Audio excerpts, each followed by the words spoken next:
Eu já passo de imediato a palavra ao professor Leonardo Buissa Freitas, que é juiz federal, doutor em Direito Econômico, Financeiro e Tributário pela Faculdade de Direito da USP, mestre em Direito pela Universidade Federal de Goiás, especialista em Direito Processual Civil também pela Universidade Federal de Goiás, professor adjunto da Faculdade de Direito da Universidade Federal de Goiás, professor do quadro permanente do mestrado profissional em Direito e Políticas Públicas da Universidade Federal de Goiás e, pelo que foi dito pelo Dr. Alisson mais cedo, decano da Seção Judiciária de Goiás como juiz federal, e de quem eu tenho a honra de ser amigo.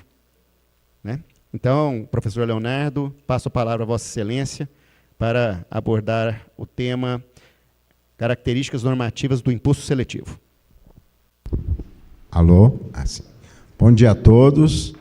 Em primeiro lugar, gostaria de cumprimentar os componentes da mesa, né, o doutor desembargador Marcelo, grande amigo, né, da época que nós trabalhávamos juntos aqui na Seção Judiciária de Goiás. E um detalhe, eu ia falando do professor Marcelo, mas foi acho que a única pessoa que eu conheço que consegue dar direito civil inteiro, de cabo a rabo. Né? Eu acho muito difícil, porque parece que família e sucessões já é um código.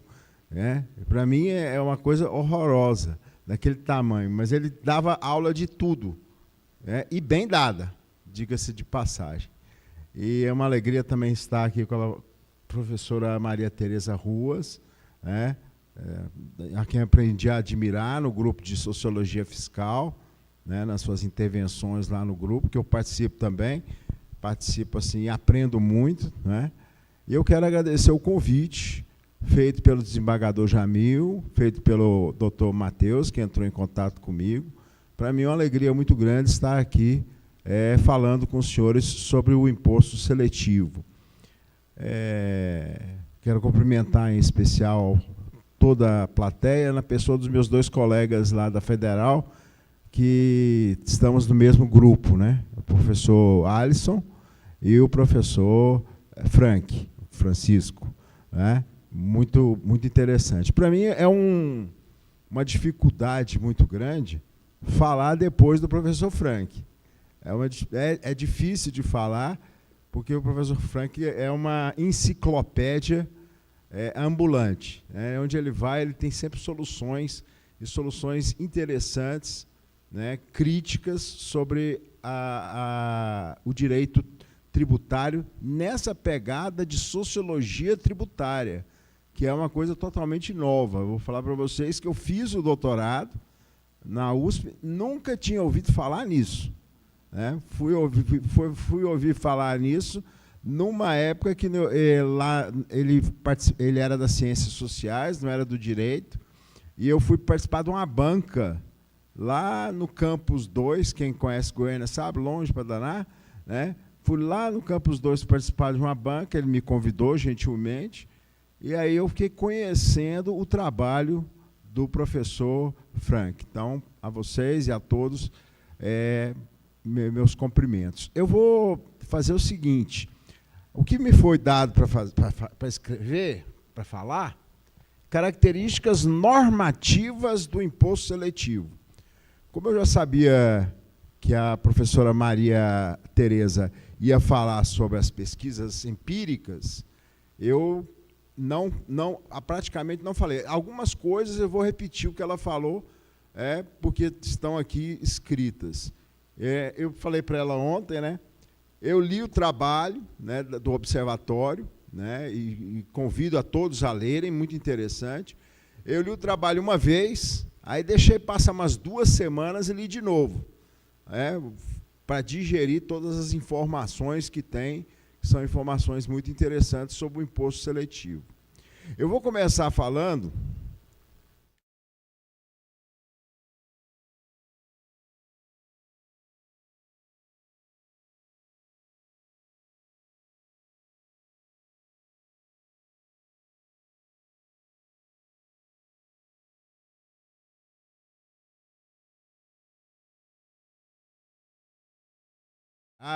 muitos advogados, e gente que está sendo, foi me orientando ali, a Marília, a Marina, né? Então, Mariana, desculpe.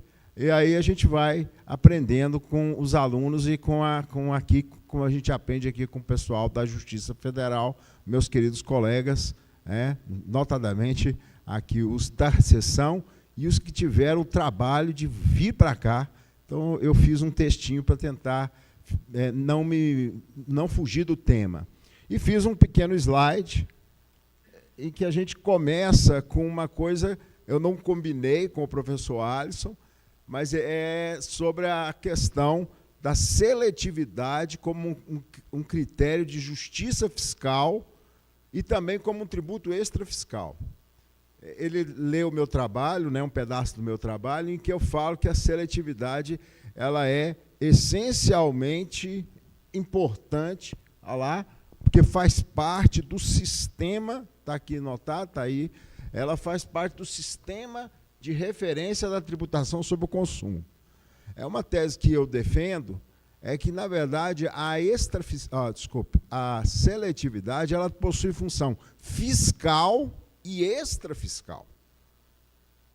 Ela justifica o tributo sobre o consumo, porque o tributo sobre o consumo, a função principal da seletividade é, portanto, fiscal, operando como instrumento para compensar a regressividade, que já foi colocado aqui pelo professor Frank.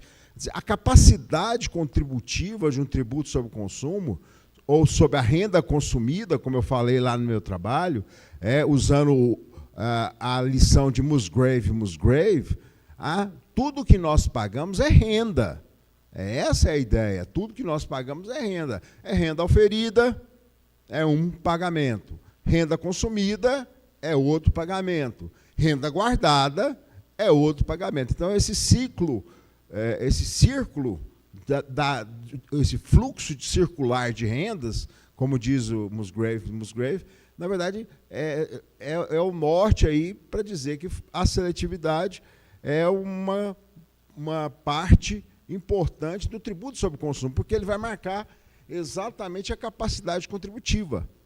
A capacidade contributiva do tributo sobre o consumo é uma capacidade contributiva que vai ao encontro da seletividade. Esse tema já tinha na Constituição de 88.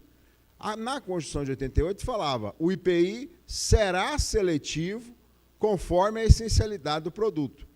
E nós já tínhamos o IPI bastante seletivo.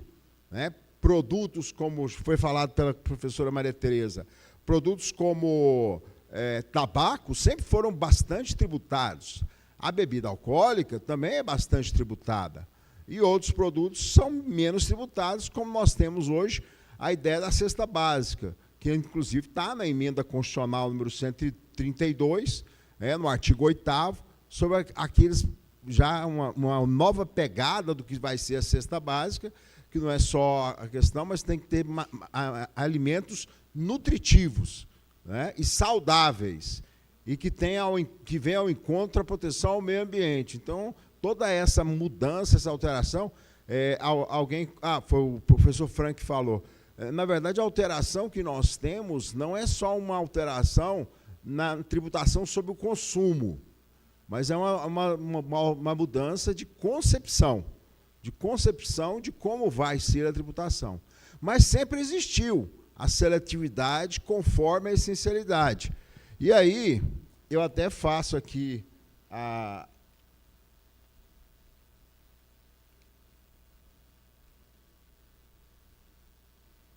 desculpa.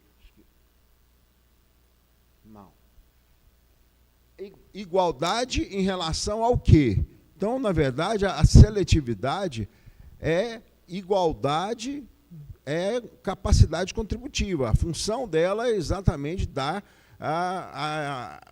mostrar dentro do tributo sobre consumo que há uma capacidade contributiva. Quem pode mais, quem pode menos. Aí a gente até brinca, a discriminação fundamental é entre ricos e pobres. Seria isso, né? É lógico que eu sempre falo em sala de aula, brincando para os alunos, que a seletividade é como se você fosse à lata de lixo na segunda-feira. Você vai na lata de lixo na segunda-feira e você vê quem está pagando mais tributo. Pelo menos quem deveria estar pagando mais tributo. Porque no final lá na lata de lixo tem vinho, tem uísque, tem produtos embutidos, né? Tem iFood, e no outro tem água, tem, de repente, um produto mais barato. Né? Então, você vê a diferença entre uma riqueza e uma pobreza. Essa diferença já é feita na seletividade. Por isso, eu ousei, na minha tese de doutorado, dizer que a seletividade tinha uma função bastante fiscal, que era ela justifica a tributação sobre a renda consumida. Ela justifica a tributação sobre a renda consumida. Quer dizer, quem tem mais, paga mais, quem tem menos, paga menos, aquela ideia da capacidade contributiva. Aí, colocando aqui, o signo exterior de riqueza revelado é pelo patamar de consumo. Então, é uma forma de você tributar a riqueza de um diferente da riqueza de outro. É lógico que essa forma não é uma forma plena, porque tem muitas exceções, muitos benefícios fiscais. Basta lembrar dos vários benefícios fiscais do IPI. Né? Por anos a fio se utilizou dar benefício do IPI sobre, por exemplo, o veículo automotor. Né? O regime jurídico automotivo. Quer dizer, o veículo automotor, quem tem, não é quem tem uma hipossuficiência. Quem tem um veículo automotor já tem condição de pagar o imposto. Né? E a outra coisa que agora vem ao encontro é o seguinte: você liberou o veículo automotor, a gasolina, a combustão de carbono, você está indo contra o meio ambiente. Quer dizer, está havendo aquela externalidade da qual foi abordado aqui anteriormente. Aí vem aquilo que nós estamos estudando desde ontem. Como é que funciona o tributo, né? A reforma tributária traz como a emenda constitucional 132 trouxe, então, 3 tributos. Um IVA dual, que foi uma questão mais pelo federalismo, que foi por uma questão mais política do que doutrinária. Né? Porque eu lembro, quando eu trabalhei sobre tributação sobre consumo, que a ideia básica até então, né, quando eu defendi a minha tese de doutorado, que foi em 2016, era fazer um IVA sozinho. Mas aí surgiu a ideia do dual, até pela questão política, que é hoje o que vai acontecer. Você vai ter uma contribuição sobre bens e serviços da CBS federal, o IBS, que é um imposto compartilhado. Gostei muito quando o professor Matheus falou que ele é compartilhado entre a União, Estado e municípios. Ele acaba sendo compartilhado, a sua competência, para a União também, porque a União é que vai fazer, e nós vamos trabalhar agora, toda a competência, né, na lei complementar. Ela que vai fazer o contorno da lei complementar. Então, muito interessante. E depois nós temos o tema de hoje, de agora, que é o imposto seletivo. Eu vou dizer que eu li o trabalho 2 vezes, o trabalho do observatório, e concordo plenamente com o trabalho. Eu acho muito interessante o trabalho de que o imposto seletivo ele tem função. Ele vai ter uma função. Aí vai depender também das alíquotas e vai depender principalmente das exceções. Porque vai ter muita exceção e vai ter falta, como foi falado, o aspecto material da hipótese de incidência tem que ser amplo. A gente vê, por exemplo, em bebida açucarada, que o aspecto material da hipótese de incidência ele é curto. É só para bebida açucarada. E cadê os alimentos ultraprocessados? Que ficaram fora desde que o governo mandou o projeto. Ficaram fora quando o governo mandou o projeto e ficaram fora também na Câmara de Deputados. Lá no Senado, está tendo audiências públicas, acho que o professor Frank já foi em uma delas, ou algumas, em que está tentando reinserir, né, ou inserir, na verdade, porque não foi inserido, o alimento ultraprocessado, que também faz mal à saúde, é responsável por obesidade, é responsável por sobrepeso, tem uma série de extrafiscalidades negativas, né? Então, a gente vai trabalhando sobre isso. Aí, o imposto seletivo, o legislador ele não escreveu assim, fica instituído o imposto seletivo. Nós é que demos esse nome para ele, né? Batizamos o imposto seletivo. Ele tem 4 fatos delineados pela Constituição. E isso vai ser bom quando eu falar no finalzinho sobre a litigiosidade. Eu vou trazer aqui uma coisa que vai aparecer na mesa dos senhores juízes, né? Que é a litigiosidade de produção, extração, comercialização ou importação de bens. Quando você vai no PL 68, tem várias coisas ali que saem dessa hipótese. E que pode ser que o Supremo, e na verdade não só o Supremo, mas o Judiciário, o juiz de primeira instância, entenda que aquilo ali é inconstitucional. Então nós temos esse risco de acontecer isso. Mas nós vamos chegar a isso, é o último tema. O trabalho ele é dividido em 5 partes, nós estamos ainda na primeira, e vamos passar para a segunda, que é qual é a característica do imposto seletivo. Mas aqui, o Sistema Nacional deve observar os princípios da simplicidade, da transparência, da justiça tributária, da cooperação e da defesa do meio ambiente. Eu estava brincando aqui, falando com o doutor Marcelo, um pouco antes, o primeiro princípio é o princípio da simplicidade. Todos nós queremos uma tributação mais simples, claro, mas a gente vê aí, pela própria emenda e pelo próprio PLP, que não vai ser tão simples assim. Na emenda são dezenas de artigos. No PLP, 500 e poucos artigos, salvo engano. Então, assim, até conseguir ler isso tudo, vai ser diferente. E outra coisa, às vezes, impostos... Obrigado, Marcelo. Às vezes, imposto simples não quer dizer justiça fiscal, pode ser incongruente. Porque você fala, todo mundo e seu Raimundo vai pagar 10% do que ganha. É simples, todo mundo sabe disso, ninguém precisa estudar, não precisa ter seminário para isso, não precisa ter nada, ninguém precisa escrever livro, né, professor Matheus? Então, não tem nada que escrever nada. Mas, na verdade, é injusto. Então, você tem a justiça fiscal pressupõe, infelizmente, quer a gente queira ou não, várias alíquotas caras, várias bases de cálculo, vários fatos geradores que peguem a riqueza em vários momentos, né? A renda vai ser pegada em vários momentos. Então, o princípio não é tão simples assim. Ele, muitas vezes, é contra a justiça fiscal. E aqui, o parágrafo 4º, eu não esqueci de colocar no slide, mas o parágrafo 4º diz: as alterações tributárias buscarão atenuar os efeitos regressivos. Então, quer dizer, nós temos o efeito regressivo na nossa tributação sobre o consumo. Como já demonstrado aqui pelo professor Frank, a classe mais pobre paga mais tributo proporcionalmente do que os mais ricos. Então, há um efeito regressivo muito característico, e é para atenuar o efeito regressivo. Aí eu fico pensando, já como juiz, na hora que entrar uma mudança na legislação, alguém já vai dizer, isso fere o efeito regressivo. Então, assim, o grau de judicialização pode ser grande.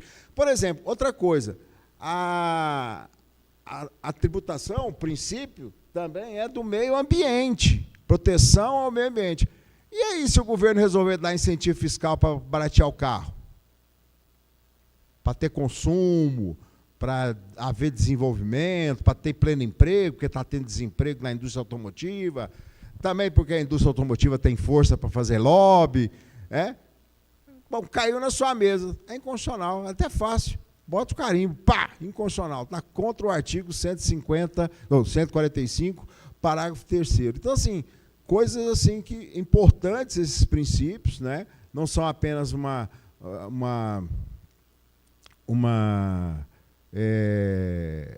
estão aí só para adornar a Constituição, mas, de qualquer maneira, vai ter isso. E outras coisas, os outros princípios também seguem um acompanhamento. Se a gente pegar simplicidade, transparência e cooperação, um completa o outro.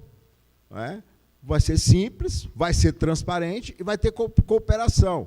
Ou seja, não vai ser mais essa ideia do legislador, é a mesma cooperação do artigo 6º do CPC.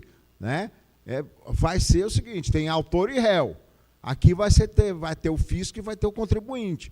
Mas eles não são inimigos, eles estão cooperando para ser o sistema mais interessante.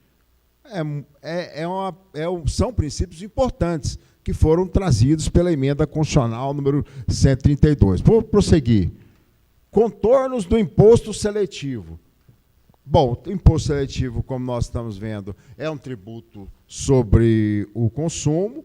Ele é diferente daquilo que o professor Matheus falou ontem. Ele não é nem um IVA, porque ele é monofásico, e ele não é nem um sales tax, né, norte-americano, porque a gente não sabe nem que hora que vai poder cobrar.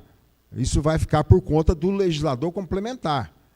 Veja que tem lá extração, produção, comércio, né, todas essas hipóteses vão ser passíveis de cobrança do imposto seletivo. Outra questão é que esse tributo incide sobre produtos ou atividades específicos. Né? Aqui, no caso, são produtos que são perniciosos à saúde e perniciosos ao meio ambiente. Então, não vai ser qualquer tributo que vai entrar, qualquer hipótese abstrata que vai entrar no imposto seletivo. A gente viu muito na imprensa, e a imprensa gosta desse nome, né, o imposto sobre pecado. Então, quem estiver pecando, né, vai pagar mais imposto. E pecar significa ter carro, ou usar o carro muito poluente, o carro potente, beber, tomar uma, pode ser pecado, dar uma pitada. Então, aquela música, por exemplo, do Chico Buarque, Meu Caro Amigo, em que ele fala que se sem a cachaça ninguém aguenta esse rojão, a música está dentro da hipótese de incidência do imposto seletivo.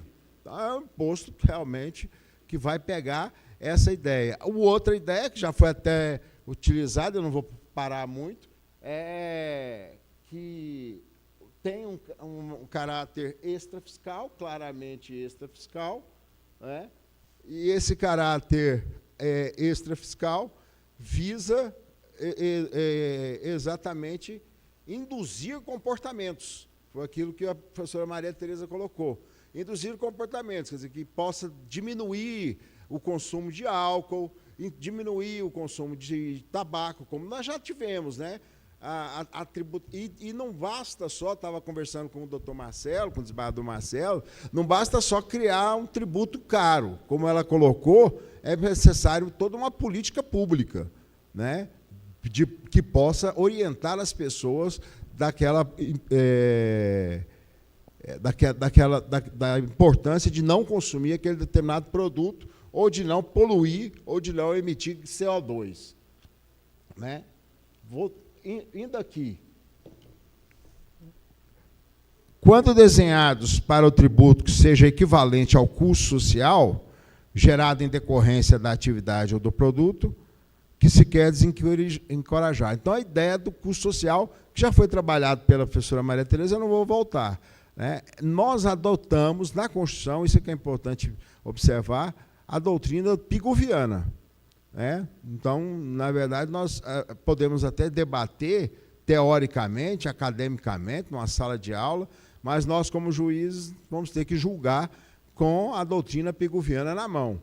Ou seja, o custo social da bebida não é o custo particular, é o custo da sociedade. O custo social do meio ambiente é o custo para todas as pessoas, e não só para aquela pessoa que teve a sua fazenda queimada, né, doutor Abel? Não é só para aquela pessoa, é para todas as pessoas, mesmo aqueles sem fazendas.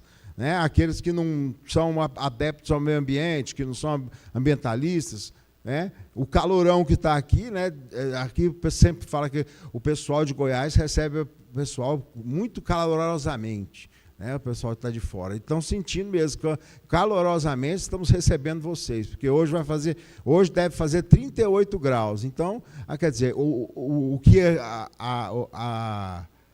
o meio ambiente ruim ocasiona algo que pega uma crise social, um custo social.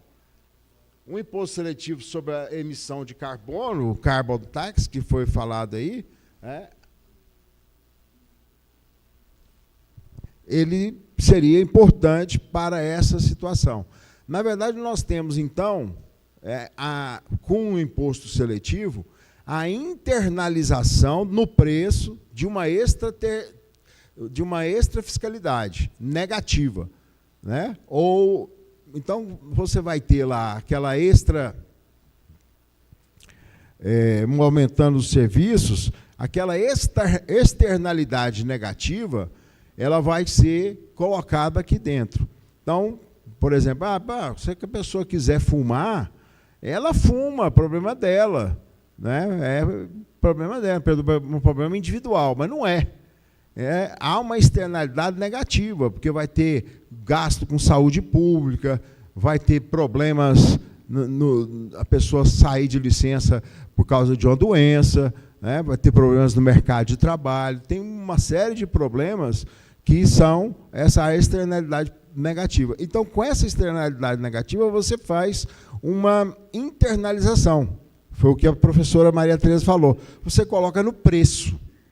Então, o preço vai ser mais caro, e ele tem que ser bastante caro para poder retirar exatamente a vontade da pessoa. No imposto seletivo, na emenda constitucional, nós temos algumas coisas que eu queria mostrar para vocês aqui rapidamente, né? Além do critério de ser prejudicial, o fato gerador é algo prejudicial à saúde e também ao meio ambiente, nós temos alguns aspectos que são importantes lá no artigo 153, parágrafo 1º,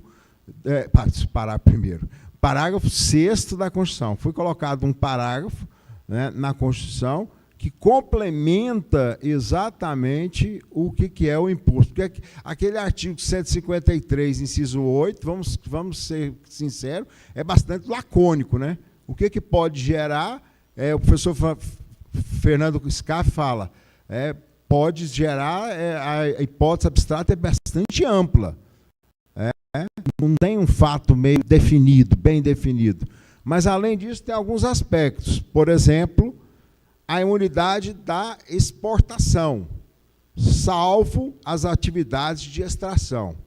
Então, por exemplo, há uma imunidade na exportação. Aqui não tem novidade nenhuma, gente. A gente está cansado de ver que na exportação não tem imposto, não tem IPI, não tem ICMS, não tem contribuições sociais. Na exportação não tem, né? Porque nós adotamos, como todo mundo, o mundo quase todo adota, a questão do destino. A cobrança é no destino e não na origem.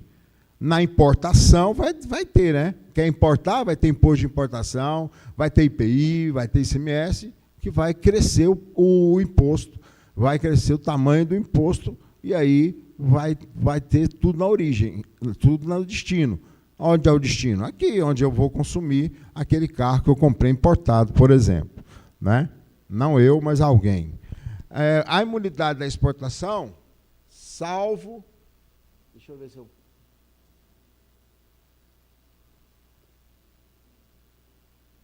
salvo a atividade de extração.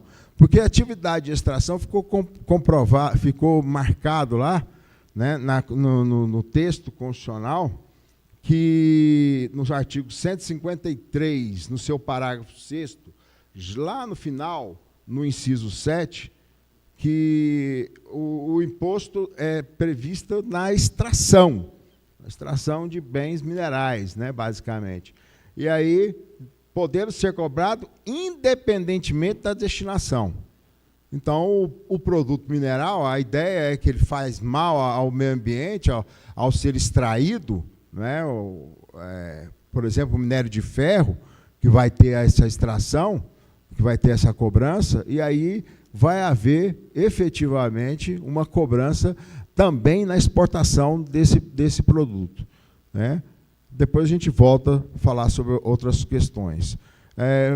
Seguindo aí, nós temos não incide sobre a operação de energia elétrica e telecomunicações. Artigo 153, parágrafo 6º, ficou parágrafo 1º aí, está errado. Artigo 153, parágrafo 6º, inciso 1, de novo. Isso é para baratear tanto a energia elétrica como as telecomunicações, que são situações estratégicas para a nossa economia. Foi escolhido isso e foi dado essa não incidência constitucional, que todos nós sabemos que é uma imunidade. Outra questão interessante é a incidência única, né? Então, o imposto, ele é um imposto monofásico, diferente do IBS e do CBS, que é plurifásico e não cumulativo, aqui é monofásico. Só que tem uma discussão muito grande aí para a gente observar, que é o seguinte: a incidência, por exemplo, na incidência única, a emenda estabeleceu ainda que o imposto seletivo incidirá uma única vez sobre bens e serviços. Tá. Aí está lá, uma questão que não ficou clara.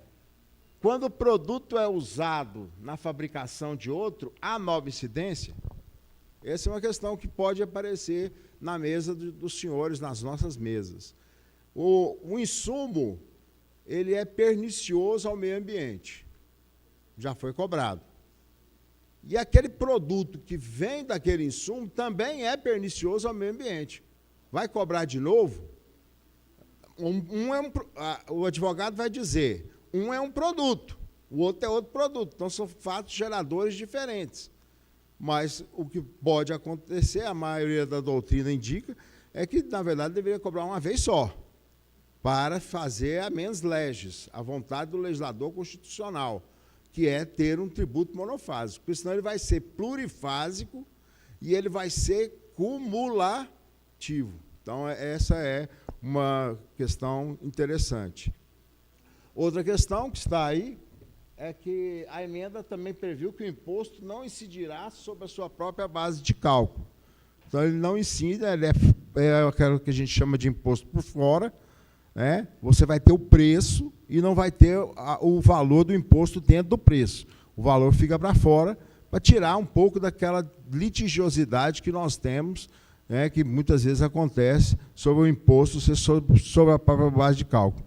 Mas interessante é que diz lá que integrará a base de cálculo dos tributos previstos no artigo 155.2, que é o ICMS, 156.3, que é o ISS, 156A, que é o IBS, e 195, inciso 5, que é a contribuição. Então, o imposto seletivo vai fazer parte da base de cálculo.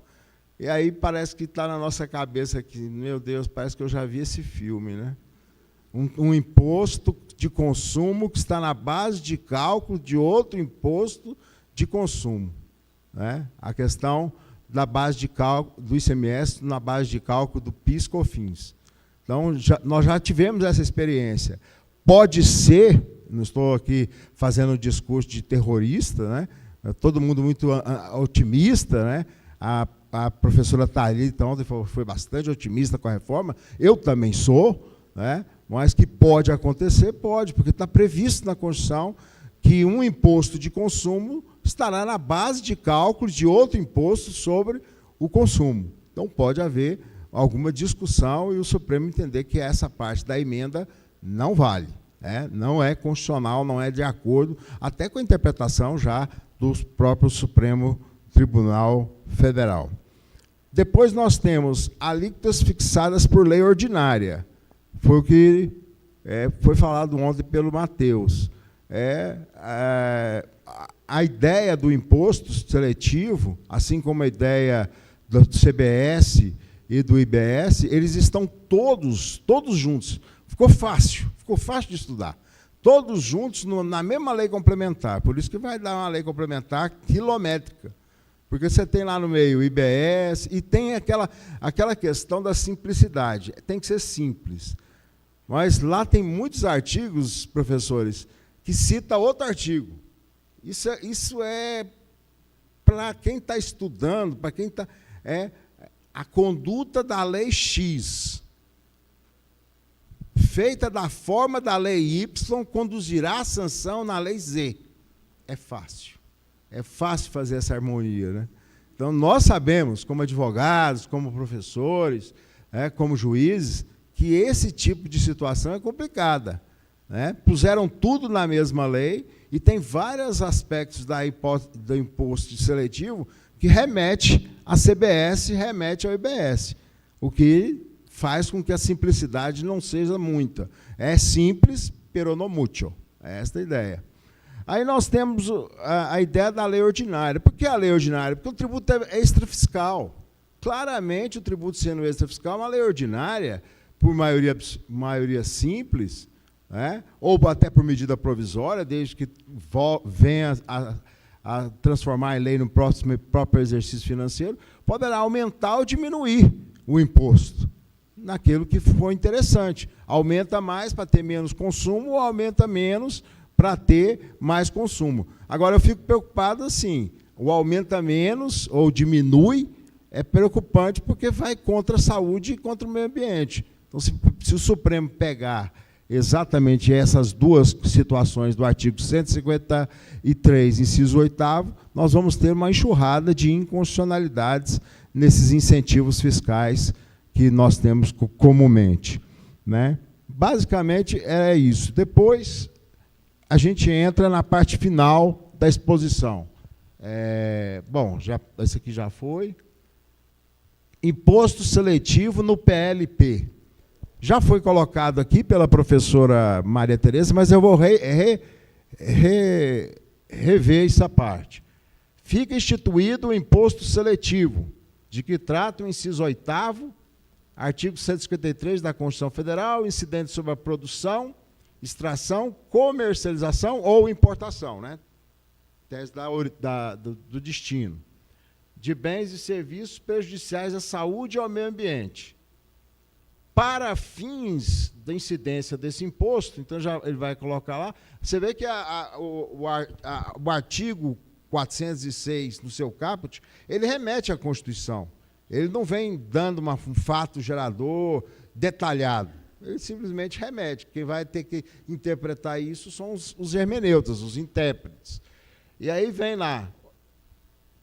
O que é contra a saúde e o meio ambiente? Nós temos veículos, embarcações e aeronaves, produtos fumígenos, bebidas alcoólicas, bebidas açucaradas, bens minerais e concurso de prognósticos ou fantasia esporte. Aí você pode perguntar, e esse concurso de prognóstico e fantasia esporte? Tudo que tem é bet. Você vai assistir o campeonato da Libertadores, é bet. O Brasileirão é bet. A bet tinha que entrar em algum lugar. Então foi colocado. Mas pode haver discussão sobre isso. Isso faz mal à saúde? Apostar? Isso faz mal ao meio ambiente? Ao meio ambiente acho que não, mas é saúde mesmo. Saúde mental, da pessoa ficar viciada em jogo. Esse é o grande argumento para não autorizar o jogo do Brasil, o vício daquela pessoa. Foi o grande argumento para, por exemplo, para acabar com os bingos. Lembra dos bingos? A pessoa passava o dia inteiro no bingo, aposentava e gastava a aposentadoria no bingo. Então, pode ser que daí venha essa situação. Aí eu vou comentar só algumas questões. Em relação ao veículo, A alíquota base pode ser reduzida, vai ter uma alíquota base, conforme alguns critérios. Potência do veículo, eficiência energética, tem que ser um veículo que tenha uma energia mais pura, uma energia melhor, reciclabilidade dos materiais, esse é o ponto que vai pegar no carro elétrico, porque a reciclabilidade dos materiais é muito ruim, ele não emite CO2, mas o que nós vamos fazer com as baterias?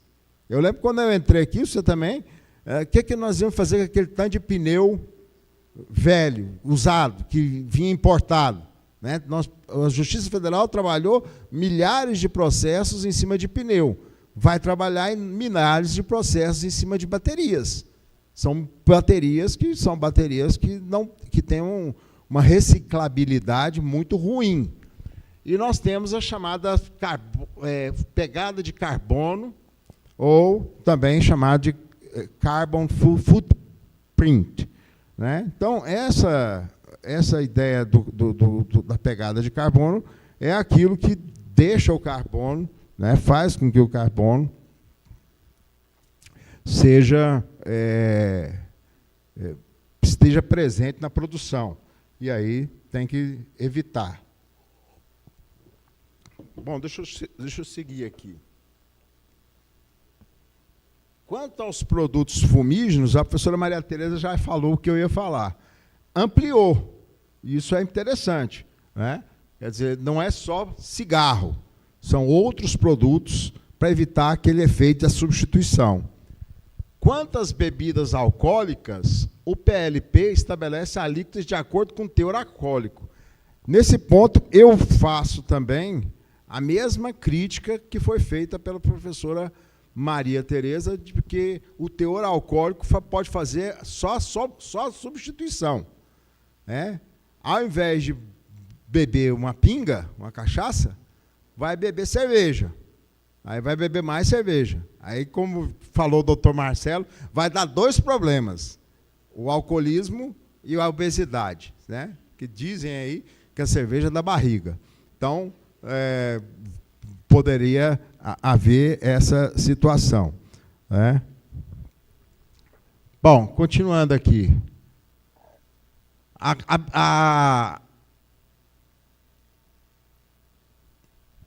Eu esqueci de passar isso aqui, que eu acho importante, desculpem. O PLP previu a redução da alíquota zero na hipótese de veículo atender os critérios de sustentabilidade. Esse vai ser também outro aspecto. Né? As pessoas vão falar, não, esse veículo é sustentável, alíquota zero. Ele tem que ter eficiência energética ambiental, reciclabilidade veicular, realização de etapas fabris no país, e categoria do veículo e pegada de carbono. Bom, ele deve ser ambientalmente sustentável. Agora, tem um aspecto aqui, tem vários que eu trabalhei aqui, mas não vou falar agora, mas interessante que é esse aqui, ó, realização de etapas fabris no país. Isso aqui vai contra o princípio da não discriminação no comércio exterior. Isso aqui poderá ser produto de alguma discussão grande. Por que o produto que venha de fora seria mais poluente do que o produto que é totalmente feito aqui? Então, parece que é uma norma meio protetiva para a indústria nacional. Talvez tenha tido algum dedinho aí da indústria nacional sobre isso, principalmente com esse advento dos carros chineses, né? Que está tomando conta do mercado. Não sei. Né? Não estava lá para ver, só estou falando. Aí, voltando aqui, as bebidas açucaradas é o que foi comentado. Colocou bebidas açucaradas, mas não colocou os alimentos ultraprocessados, nem o projeto e nem a Câmara. Aí, agora, a esperança é que o Senado coloque, porque a ideia que a gente dá, inclusive em sala de aula, é que o produto ultraprocessado está dentro, né? Porque faz mal à saúde. Não há dúvida de que faça mal à saúde, não só pela obesidade, pelo sobrepeso, mas, né, Eu costumo falar em sala de aula, você comer skinny, você vai ver para onde quer que você vai, né? Skinny é aquele biscoitinho, Doritos, aquelas coisas todas, faz mal à saúde, tá? Eu tenho uma sobrinha que é médica, ela fala assim, ó, faz mal à saúde porque você compra no supermercado, né? O professor Frank tem criança, eu não tenho criança pequena mais, tudo já grande, mas quem tem criança pequena, o oferecimento muitas vezes é o dos próprios pais, daquilo que faz mal para a saúde, né? Em relação à extração, prevê incidência sobre alguns produtos, minério de ferro, petróleo e gás natural. Eu não sei a opinião dos colegas sobre isso, mas ficou concentrado apenas no minério de ferro. E nós temos uma produção de outros minerais que são importantes, por exemplo, o ouro, né? Basta a gente lembrar do advento da Serra Pelada, né? que é pernicioso ao meio ambiente. Também, tal qual o minério de ferro pode ser, sobre a água, sobre os rios, né? Então, parece que também foi tímido. O legislador complementar parece ter sido tímido em alguns aspectos. Nesse aspecto, me parece que poderia ter colocado mais outros produtos minerais, né? Nós temos aí nóbio, manganês, tem uma série de produtos que muitas vezes não foram colocados, né? Deixa eu terminar aqui. Esse é outro aspecto interessante, que traz uma exceção. A ideia da reforma era não ter muitas exceções, mas, por exemplo, o gás natural, se ele for insumo para o processo industrial, a alíquota é zero. Então, ele sendo insumo, isso é para garantir a industrialização. Essa é a ideia.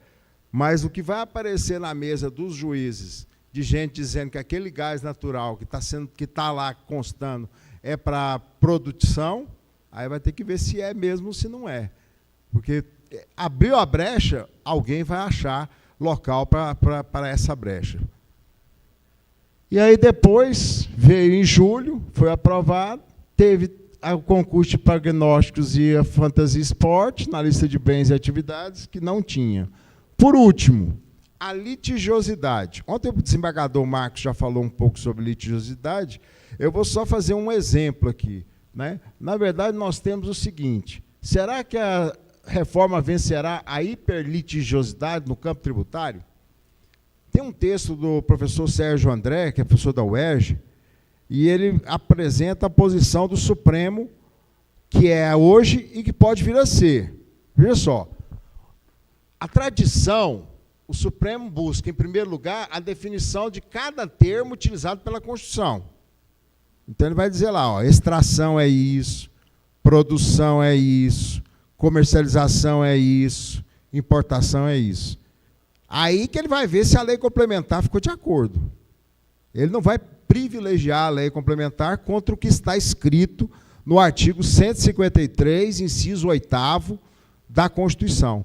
Mas, por exemplo, se mudar, se der um cavalo de pau na interpretação ou na mentalidade do judiciário, poderia reconhecer a competência mais ampla das leis complementares, notadamente o PLP 68, conferindo mais liberdade ao legislador, seguindo o princípio da deferência pelo qual o poder age respeitando o outro. É aquela ideia. Ele poderia dizer, não, vale o que está na lei complementar. E aí eu trago aqui, antes do obrigado, eu vou trazer, eu deveria ter posto, me esqueci, de pôr no slide esse artigo. Mas é o seguinte, lá não tem, no PLP, o fato gerador. Devia ter, né? Lei complementar tem que ter base de cálculo, fato gerador e contribuinte. Não tem o fato, tem quando o fato é ocorrido, quando ocorre o fato. Mas ele não diz qual que é o fato gerador. Aí ele fala assim, o fato gerador do imposto seletivo, artigo 410 do PLP. O fato gerador, considera ser ocorrido o fato gerador do imposto seletivo no momento da primeira comercialização. Aí parece que não tem problema, né? Comercialização está lá escrito. Aí vem 2, da arrematação em asta pública. Aí eu quero ver o juiz dizer que a arrematação em asta pública é comercialização. Será que ele vai dizer isso? Arrematação em asta pública é comercialização. Porque o resto não dá para ser. Não é produção, não é extração e não é importação. Mas está lá, ocorre o fato gerador. Aí vem, inciso 3, ocorre o fato gerador na transferência não onerosa de bem mineral extraído ou de bem produzido.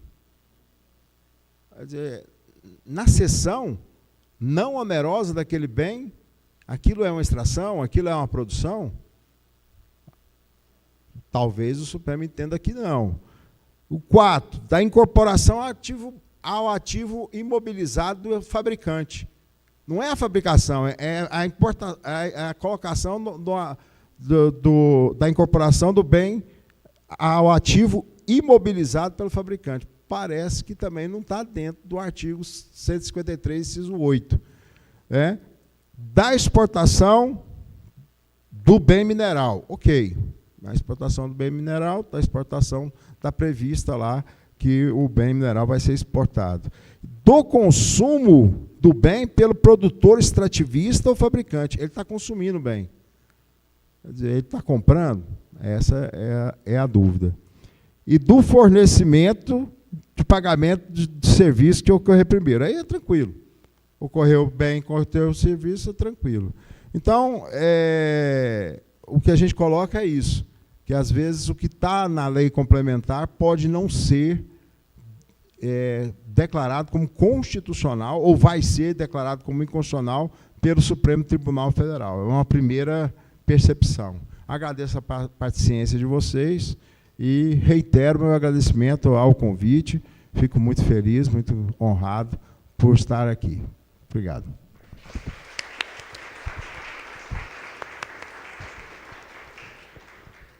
Agradeço ao professor Leonardo Buissa pela brilhante palestra. Parabenizo Vossa Excelência, professor Leonardo. Como já imaginávamos, trouxe muitas luzes aqui para nossas reflexões e também muitos questionamentos sobre o que está por vir. Desse painel, eu extraí aqui uma reflexão no sentido de que, e também fazendo um link com a palestra anterior, da seletividade como um instrumento de extrafiscalidade, objetivando alcançar, entre outros objetivos, o estímulo a determinadas condutas positivas ou negativas, compensação financeira da sociedade por condutas que envolvam externalidades negativas e efetivar justiça fiscal com redução das desigualdades sociais regionais. Eis aí um dos grandes desafios da reforma, seja na sua regulamentação, seja na sua interpretação pelo Poder Judiciário, e é bastante desafiador, como foi alertado pelo professor Francisco na palestra anterior, saber como essas medidas serão implementadas para alcançar todas essas diretrizes que decorrem da Constituição, apesar dos lobbies existentes, que existem no processo legislativo, na atuação do poder público em particular, sem que se incida num estado de coisas inconstitucional. Saber como o Supremo vai interpretar agora, no fechamento da palestra do professor Leonardo Buissa, se a partir de uma interpretação dos termos utilizados na Constituição para definir ali o seu alcance, fazendo com que ela prepondere sobre qualquer margem de regulamentação pelo legislador infraconstitucional, ou se vai prevalecer aí o princípio da deferência, dando maior poder ou não ao legislador infraconstitucional para detalhar com maior liberdade a reforma tributária. Realmente foram ponderações, observações muito instigantes, que talvez, além das luzes que nos trouxeram, nos trazem mais dúvidas e questionamentos sobre o que está por vir.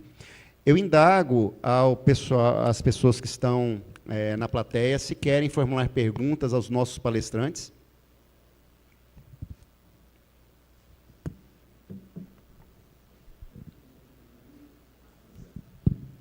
Olá, bom dia a todos.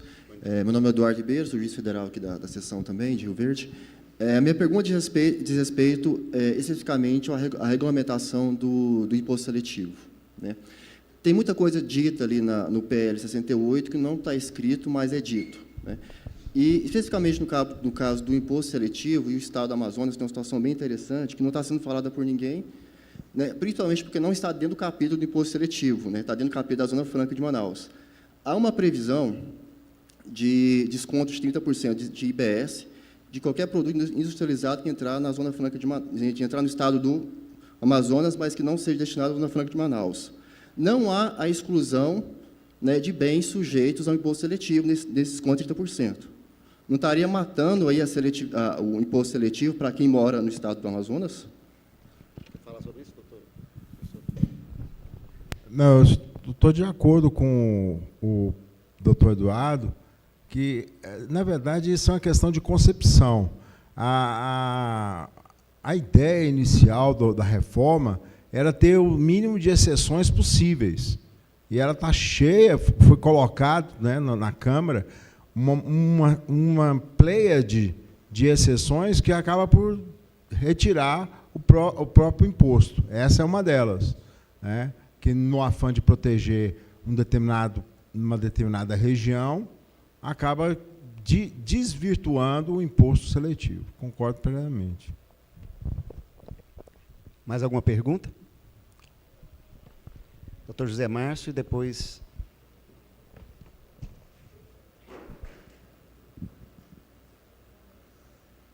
Só uma questão que eu fiquei com dúvida. Primeiro, cumprimentar os dois palestrantes, né? Eu fiquei com dúvida sobre a possibilidade de creditamento. Por exemplo, vai ter a extração do minério de ferro, vai incidir. Depois, esse minério de ferro vira aço, o aço é utilizado no carro, o carro incide de novo o imposto seletivo. Esse fabricante do carro pode se creditar do imposto. E a segunda questão, que me parece que não é bem isso, esses fantasy sports, eu acho que não é bet.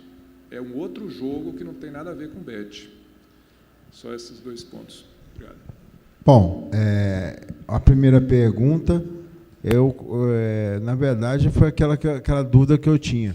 Quando um produto, o insumo, ele já é tributado, se o produto final também seria tributado, sendo ambos contrários ao que está na Constituição, né?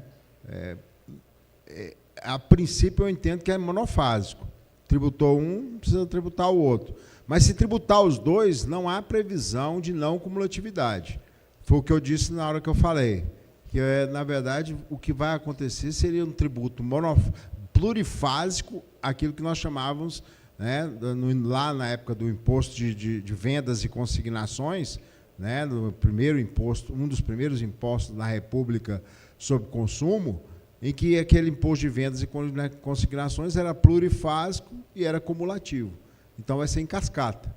A ideia é que seja em cascata. Ok? A outra eu realmente desconheço, né, esse jogo. Ok? O colega aí atrás, quer formular pergunta?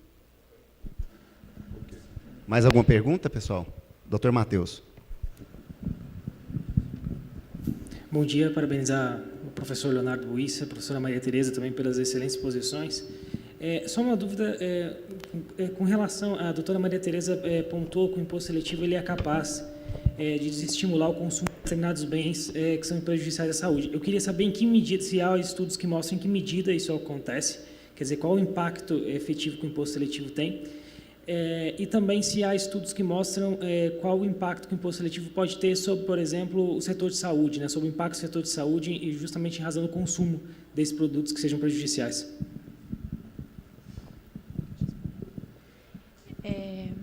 Obrigada, doutor Matheus, pela pergunta. Bom, então, na questão de quais os efetivos impactos, né, que o imposto seletivo tem realmente reorientar os comportamentos, o que nós achamos foi que ele é, sim, efetivo. Só que, como eu mostrei, o que essas experiências internacionais elas nos ensinam é que existe um desenho que esse imposto tem que ter para que ele seja mais efetivo, não é? Então, ele realmente de acordo com as diferentes experiências em diferentes países, ele vai ter graus maiores ou menores na sua efetividade. Também se a gente considera as especificidades de cada produto, porque você tem também, por exemplo, o tabaco e bebidas alcoólicas, eles têm um potencial viciante diferenciado, né, do que se a gente pensa em produtos, bebidas açucaradas, esse tipo de produtos. Então, existe essa diferença entre produtos e existem diferenças também conforme o imposto seletivo ele vai sendo desenhado, né, considerando outras políticas, a alíquota, enfim, as questões que eu apresentei aqui agora há pouco. Então, esse grau vai variar de acordo com esses outros critérios, de acordo com o tipo de produto, seu potencial viciante, mas ele sim, de forma geral, consegue sim reorientar os comportamentos dos consumidores. E quanto aos impactos, né, nos serviços de saúde, esses estudos que a gente teve, eles não focaram necessariamente nesses impactos, mas o que a gente tem, enfim, estudos da Organização Mundial de Saúde, estudos do Instituto Nacional do Câncer, existem esses observatórios, o observatório do Instituto Nacional do Câncer, eles mostram que realmente os impactos são muito positivos, né? Porque os efeitos, hoje no Brasil, o nosso maior problema são as doenças crônicas não transmissíveis. É o que onera muito, é o que sobrecarrega muito o sistema público de saúde, né? Então, nesses estudos, especificamente, esse não era o foco, mas existe, sim, uma pluralidade desses estudos de instituições extremamente respeitadas e também no meio acadêmico que confirmam, né, que os impactos são extremamente positivos. Obrigado, professora. Mais alguma indagação?